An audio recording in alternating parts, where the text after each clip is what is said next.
जादुई पांच बहन। हेलो दोस्तों, आज जो कहानी सुनने वाले हैं वो कहानी है जादुई पांच बहन। सबसे पहले आप हमारे चैनल को सब्सक्राइब करके बेल आइकन भी दबा देना। बहुत समय पहले की बात है, किसी राज्य में साना, सुनिया, सारा, सरिका और सीमा नाम की पांच बहन अपने माता पिता के साथ रहती थी। वो सभी लोग खुशी खुशी उस राज्य में रहती थी। उस राज्य की राजा और रानी दोनों ही बहुत अच्छे थे। वो हमेशा अपनी प्रजा की सुख दुख के बारे में सोचते थे। सब कुछ सही चल रहा था। अचानक एक दिन उनके राज्य में एक बहुत ही बुरा राक्षस आकर आक्रमण कर देता है और फिर वो राजा को हरा के उसे मार के उनके राजमहल में राज करने लगता है। अब सारा राज्य वो राक्षस ही चलाता था। वो राक्षस बहुत ही ज्यादा जालिम था, लोगों पर अत्याचार करता था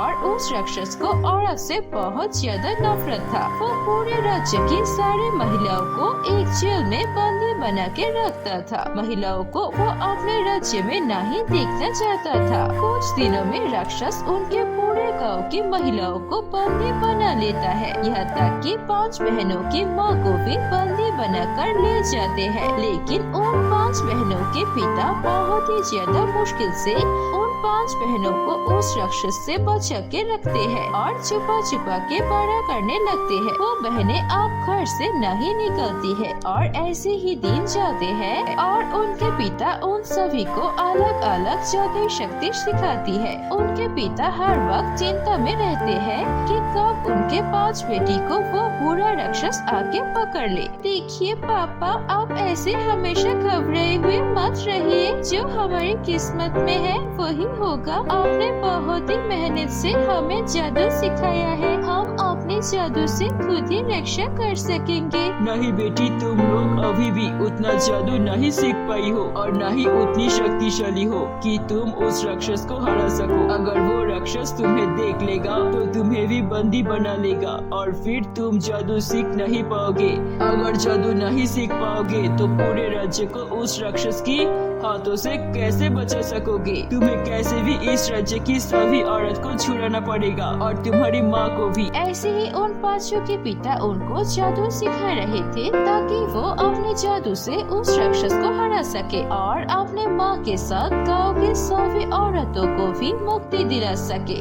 लेकिन एक दिन उस राक्षस के सिपाही को पता चल जाता है उस पांच बहनों के बारे में और फिर वो एक दिन उनके घर आ जाते हैं। और कितने दिन ऐसे अपने पांच बेटी को छुपा के रखोगे? हमारे राजा को ये बात पता चल गई है। अब तुम सभी को राजमहल जाना पड़ेगा। ये राजा का हुक्म है। अब देखो राजा तुम्हारे साथ करते हैं क्या। बहुत बड़ी गलती कर दी राजा की बात ना मान के। वो पांचों बहन ये सुनकर घबरा जाते हैं और उनके पिता भी बहुत घबराए हुए थे क्योंकि उन्हें पता था अगर इस बारे में राक्षस को पता चलेगा तो उन सभी को जेल में डाल देंगे और फिर उनके पिता और पांचों बहन को पकड़ के सभी सिपाही राजमहल राक्षस के सामने हाजिर करेंगे। सब कुछ देखकर और सुनकर राक्षस बहुत गुस्सा करता है। तुम लोगों की इतनी हिम्मत, मुझे महिला से सख्त नफरत है, लेकिन फिर भी तुमने अपनी पांच बेटी को छुपा के रखा इतने दिन तक। अब मैं तुम लोगों को जेल नहीं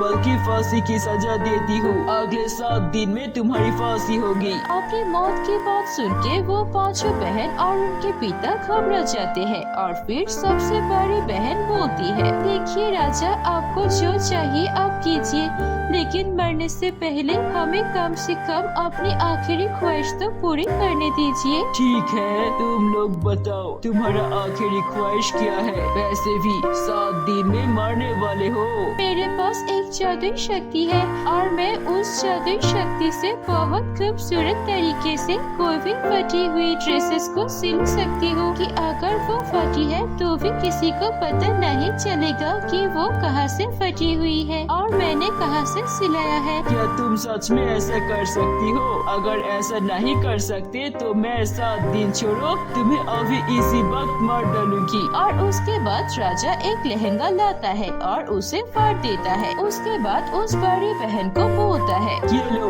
ये लहंगा को मैंने बिल्कुल फाड़ दिया है, अभी इसे सिल के दिखाओ। उसके बाद साना अपनी मशीन से वो लहंगा सिलने लगती है।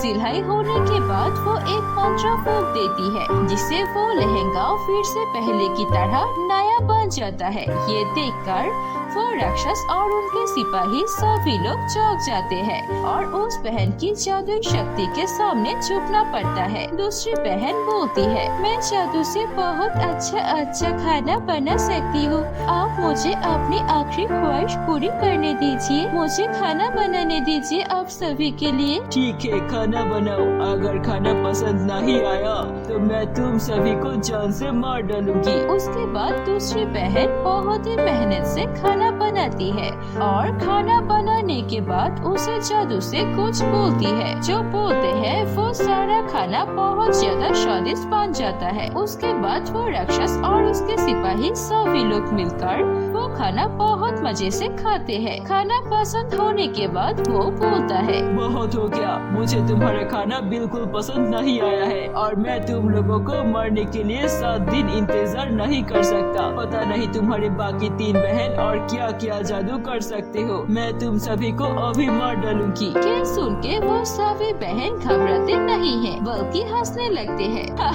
तो अब हमें कैसे मरेगा?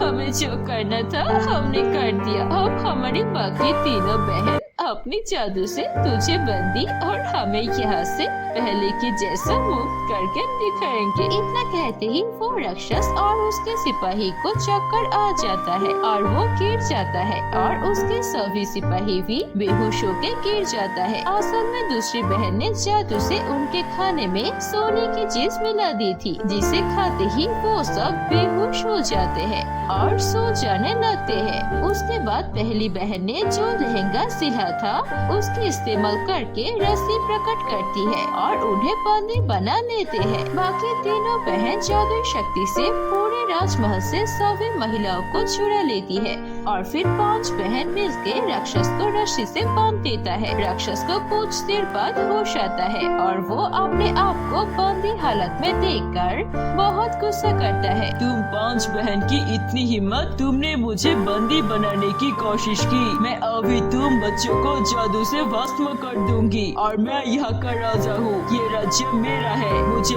इस राज्य से कोई निकल नहीं सकता। और फिर वो 5 बहन अपने जादू से उस पर आक्रमण करने लगता है और कुछ देर बाद उसे आग जला देता है और उसे पूरी तरह से जलते गायब कर देता है। और ऐसे ही वो 5 बहन ने उस पूरे राज्य को उस राक्षस के हाथों से बचाया था। और फिर वो सभी राज्य के लोग उन 5 बहन पर बहुत खुश होते हैं क्योंकि अब इस राज्य में कोई नहीं था राज करने के लिए। इसीलिए सब लोग मिलकर उन 5 बहन को राज मुकुट दे देते हैं। अब वो 5 बहन मिलकर उस राज्य को चलाते हैं और बहुत ही हंसी खुशी से सभी राज्य में रहते हैं। तो दोस्तों, कैसी लगी आपको हमारी ये कहानी? अगर कहानी अच्छी लगी है तो इसे लाइक कीजिए, हमें कमेंट करके बता दीजिए आपको कहानी कैसी लगी और अपने दोस्तों के साथ भी शेयर कीजिए ये कहानी। अगर ऐसी और कहानी देखनी है तो प्लीज सब्सक्राइब कीजिए हमारे चैनल पर। हम ऐसे मजेदार कहानियाँ और लाएंगे। धन्यवाद।